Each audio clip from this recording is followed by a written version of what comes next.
الحمد لله الذي هدانا لهذا وما كنا لنهتدي لولا أن هدانا الله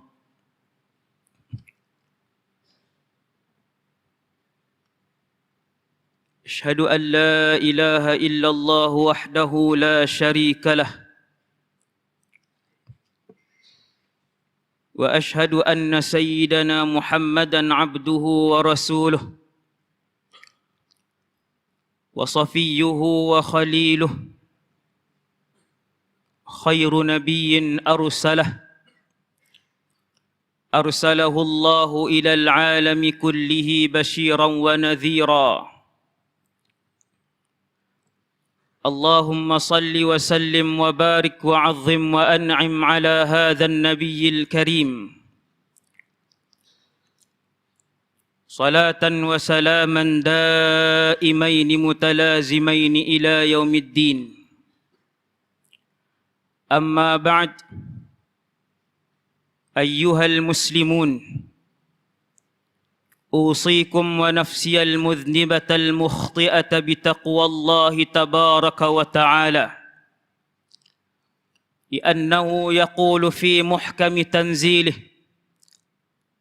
أعوذ بالله من الشيطان الرجيم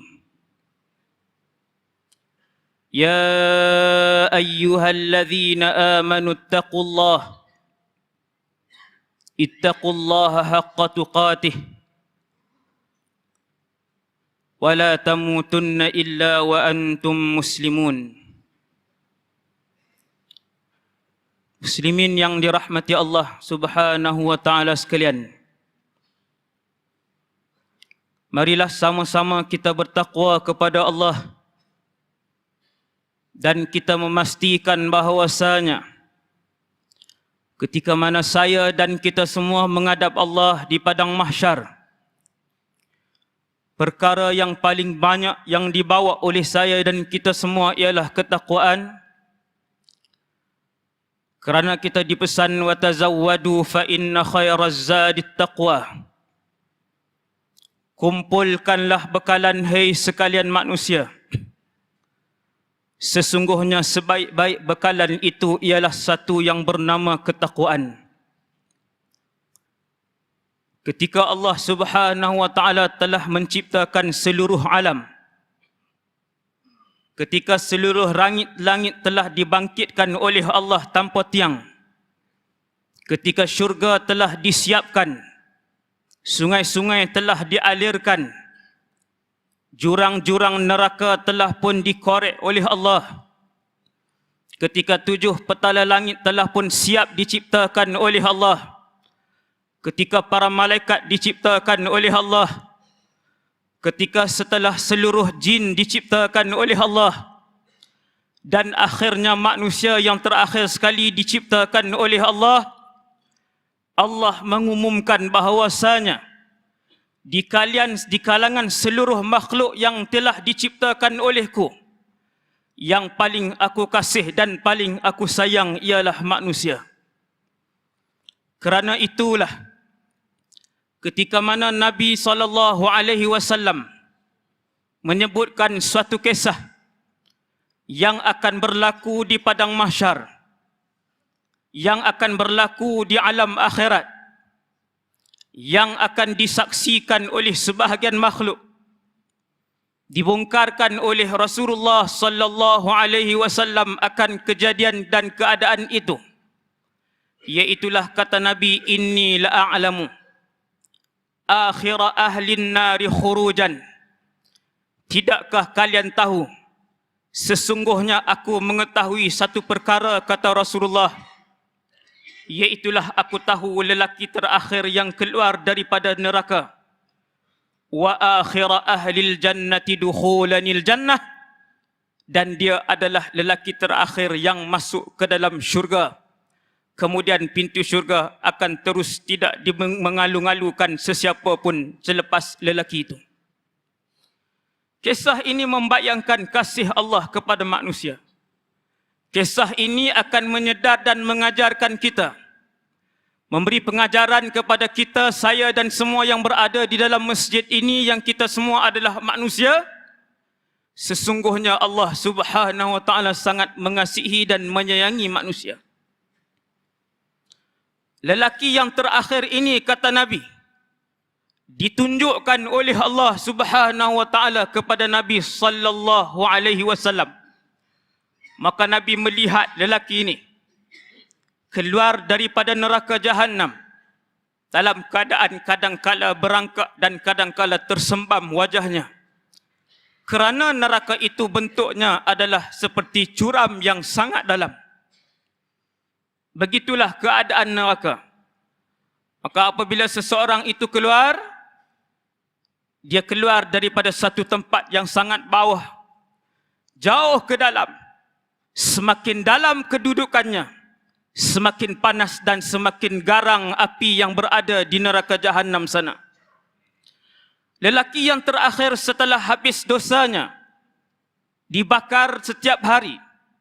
Akhirnya Allah Subhanahu wa taala mengeluarkan lelaki itu. Kerana di dalam lelaki itu masih berbaki sezarah iman, yang mana satu zarah itu adalah lebih kecil daripada sebutir pasir, yang dilihat oleh kita semua di kanan ataupun di kiri kita dalam alam ini. Mereka yang berbaki di dalam hati mereka walaupun sebesar zarah iman, tetap akan dikeluarkan oleh Allah daripada neraka, selama mana mereka tidak pernah mensyirikkan Allah Tabaraka wa ta'ala. Dan lelaki yang terakhir dan paling rendah martabatnya di dalam syurga inilah yang ditunjuk dan dipertontonkan oleh Allah Subhanahu wa taala kepada Nabi sallallahu alaihi wasallam. Nabi tengok dengan mata dia. Nabi kata, aku tengok dia keluar. Kadang-kadang dia berjalan, kadang-kala dia merangkak, dan kadang-kala tersembam mukanya ke bumi, tanah ketika itu. Kemudian dia melintasi sirat. Kerana sirat itu adalah satu daripada perkara tauhid yang mesti kita beriman.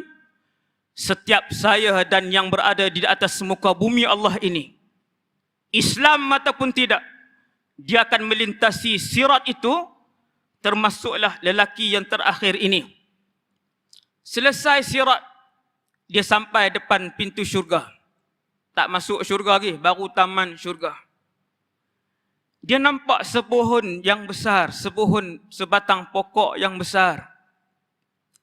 Lalu lelaki ini pun menyebut dan memohon, ya Allah, izinkan aku untuk mendekatkan diriku kepada pohon besar itu. Fali astadhilla bi dhilliha wa ashraba min ma'iha. Boleh tak ya Allah, izinkan permintaan aku satu je, iaitulah aku nak duduk dekat bawah pokok besar itu, kemudian aku nak minum daripada sungai yang mengalir deras di bawah pohon itu. Maka kata Allah Subhanahu wa taala, cuba tuan-tuan tengok dengan siapa lelaki ini berbicara dan berbual ketika itu. Dengan Allah Subhanahu wa taala. Walaupun dia yang terakhir masuk syurga, masih lagi dinantikan oleh Allah, masih lagi dialu-alukan oleh Allah. Bahkan Allah sendiri yang menjemput, menanti kedatangannya untuk masuk ke dalam syurga. Allah izinkan lelaki itu, tetapi dengan syarat, kata Allah, la'alli in a'taitukaha sa'altani ghairaha. Wahai hambaku, sagi kalau aku bagi hang duduk di bawah pokok ni, bagi hang minum di bawah dengan air yang mengalir di bawah pokok ini, boleh jadi hang minta pula benda yang kedua. Lalu jawab manusia yang terakhir ini, lelaki yang paling bawah kedudukannya di dalam syurga, dia kata, ya Allah, aku berjanji di depanmu ya Allah, untuk aku tak minta dah lepas ni permintaan yang kedua. Maka Allah membenarkan dan meluluskan permintaan pertama lelaki ini. Tuan-tuan tengok perangai manusia. Sampai depan syurga, minta lagi dengan Allah. Betapa kasih dan tinggi cinta Allah kepada manusia. Laki yang terakhir ini juga disambut oleh Allah. Allah masih memakbulkan permintaan setiap manusia. Kerana itu adalah janji yang Allah sebut dalam Al-Quran. Iaitulah, wahai Muhammad, bagi tahu kepada umat kamu, sesiapa sahaja yang memohon kepada aku, astajib lakum, aku akan memenuhkan permintaan mereka. Kerana itulah sampai di depan pintu syurga, di taman syurga, ketika lelaki ini memohon kepada Allah, Allah izinkan. Dia pun duduk bawah tu. Bila dia duduk di bawah pokok tadi, dia minum daripada sungai yang mengalir di tepi pohon tadi. Dia nampak pohon yang kedua yang lebih besar. Dia nampak sungai yang kedua yang lebih besar. Lalu dengan muka tak malu, nak bagi tahu perangai manusia yang diulang-ulang di atas muka bumi Allah, yang selalu berjanji dengan Allah untuk kembali kepada Allah, akan tetapi kerap kali melanggari dan mengkhianati Allah. Dan setiap kali dia melanggari dan mengkhianati, itulah Allah tidak pernah menghampakan dia. Allah Jalla Jalaluh tidak pernah menolak permohonan dia. Allah Tabaraka wa Ta'ala setiap kali dikhianati, itulah Allah sentiasa memanjangkan nikmat dan rezekinya kepada mereka yang selalu memohon kepadanya. Dia tengok pokok kedua lagi besar, dia tengok sungai yang kedua lagi luas, lagi lebar. Dia kata, ya Allah, boleh tak satu lagi? Boleh tak nak pergi kat pokok kedua? Semakin hampir dengan pintu syurga. Lalu Allah berkata kepadanya dengan penuh kasih, alam tu'ahidni alla tas'alani ghairaha? Bukankah baru sebentar tadi kamu berjanji kepadaku untuk tak minta yang kedua? Dia kata, ya, wahai Allah. Ini permintaan yang terakhir, tiada lagi permintaan selepas ini. Kata Nabi, Rabbuhu ya'ziruh. Allah mengampunkan dia. Allah memakbulkan permintaan dia yang kedua. Sampai di pokok yang kedua, dia nampak pohon yang ketiga. Hadis ini hadis sahih. Lelaki ini boleh kita jumpa kesemuanya. Seandainya kita semua berada dalam syurga nanti, kita akan melihat dan berbicara dengan lelaki terakhir yang masuk ke dalam syurga ini. Bila duduk kat pohon yang kedua, dia nampak pohon yang ketiga. Sekali lagi dengan tanpa perasaan salah. Begitulah manusia yang mengulang kali membuat kesalahan kepada Allah. Dia minta lagi, dia kata, ya Allah, pohon yang ketiga itu lebih rendang, sungainya lebih lebar. Izinkan aku, ya Allah, untuk duduk di pohon yang ketiga. Berkata Allah dengan penuh kasih kepada manusia, ya abdi, hambaku, alam tu'ahidni alla tas'alani ghairaha? Bukankah baru sebentar tadi kamu berjanji untuk tidak meminta kepadaku dengan permintaan yang lain? Dia kata, na'am ya Rabb. Ahadtuka alla as'alaka ghairaha. Aku berjanji, ya Allah, di hadapan Allah, di depan pintu syurga, berkali-kali dia berjanji. Untuk kali yang ketiga dia kata, ya Allah, kali ini yang terakhir. Apabila sampai di pohon yang ketiga yang paling hampir dengan pintu syurga, belum lagi dalam syurga, dia pergi kat pokok ketiga, fasami'a aswata ahlil jannah. Kata Nabi, dia mendengar bunyi-bunyian daripada ahli syurga. Mendengar bunyi-bunyian daripada dalam syurga. Lalu dengan keadaan dengan perasaan yang tak bersalah, dia kata, ya Allah, adkhilniha, masukkanlah aku ke dalam syurga ini, ya Allah. Muslimin yang dirahmati Allah Subhanahu wa ta'ala sekalian, Allah izinkan lelaki ini untuk permintaan yang keempat. Akhirnya dia dibenarkan oleh Allah untuk masuk ke dalam syurga. Fayukhayyalu ilaiha annaha mal'a. Kata Nabi sallallahu alaihi wasallam, Allah sengaja menukarkan keadaan di dalam syurga seakan-akan ianya penuh. Tuan faham tak hadis ni? Fayukhayyalu ilaiha annaha mal'a. Syurga itu maha luas dan takkan penuh. Akan tetapi Allah nak usik lelaki ni, bergurau dengan lelaki terakhir ini.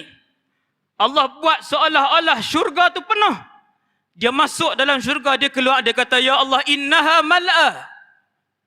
Syurga telah pun penuh. Kata Allah, tak penuh. Masuklah. Dia masuk kali yang kedua, dia tengok penuh.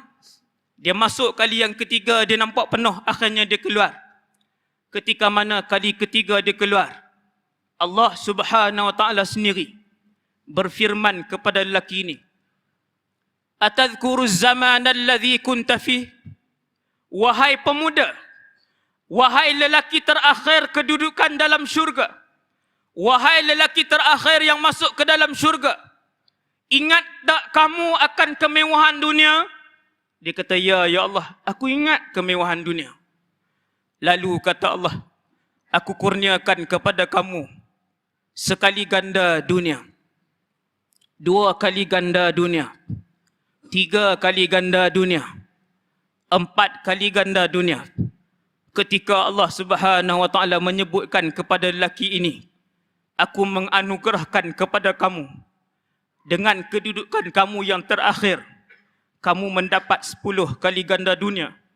Ketika itulah dia memintas, memotong perkataan Allah dengan berkata, atastahzi'u minni wa anta rabbul alamin? Kenapa mempersenda-sendakan aku sedangkan engkau adalah Tuhan sekalian alam? Lalu kata Allah, inni la astahzi'u mink. Aku tidak pernah mempersendakan kamu, kerana sesungguhnya 10 kali ganda dunia itulah pemberian aku kepada kamu. Wa inni ala ma asya'u qadir. Dan sesungguhnya wahai pemuda, aku berhak dan sanggup, aku berkuasa untuk melakukan apa sahaja yang aku kehendaki. Masuklah ke dalam syurga selama-lamanya.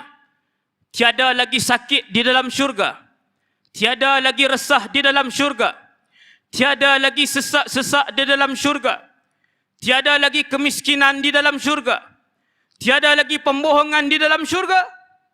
Ukhlud anta fih, kekallah kamu dalam syurga selama-lamanya. Dengan keadaan Allah Subhanahu wa ta'ala meredai dan kita meredai Allah Subhanahu wa ta'ala. Begitulah kasih dan cinta Allah yang tidak disambut oleh manusia.